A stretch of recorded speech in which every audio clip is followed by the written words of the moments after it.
সওম আত্মসংযম বিপ্লবের অনিবার্য চরিত্র। এই প্রতিপাদ্যকে সামনে রেখে পবিত্র মাহে রমজান উপলক্ষে গোপালগঞ্জ জেলা হিজবুত তৌহিদের উদ্যোগে আলোচনা সভা ও ইফতার মাহফিল অনুষ্ঠিত হয়েছে। শুক্রবার বিকেল 5টায় গোপালগঞ্জ সেমি কমিউনিটি সেন্টারে এই অনুষ্ঠানের আয়োজন করা হয়।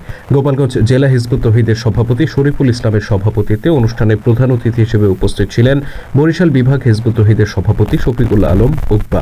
প্রধান অতিথির বক্তব্যে শফিকুল আলম উকবা বলেন, ইসলাম শান্তি ও সম্প্রীতির ধর্ম।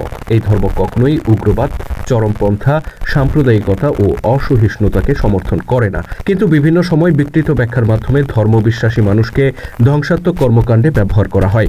এই অবস্থা থেকে উত্তরণে মানুষের মাঝে ইসলামের সঠিক শিক্ষা ও আদর্শ ছড়িয়ে দিতে হবে। তিনি সওমের উদ্দেশ্য ও শিক্ষার উপর আলোকপাত করে বলেন, সওম মানে আত্মসংযম, নিজেকে নিয়ন্ত্রণ করা ও সংযত রাখা। একজন মুমিন ব্যক্তি সারাদিন পানাহার ও জৈবিক চাহিদা থেকে বিরত থেকে আত্মিক শক্তি অর্জন করেন এবং আত্মত্যাগের মাধ্যমে নিজেকে গড়ে তোলেন। যদি সত্যিকার অর্থে সিয়ামের শিক্ষা বাস্তবায়ন করা যেত, তাহলে সমাজ ও বিশ্বে ন্যায়, শৃঙ্খলা ও শান্তির পরিবেশ প্রতিষ্ঠিত হতো বলে মন্তব্য করেন তিনি।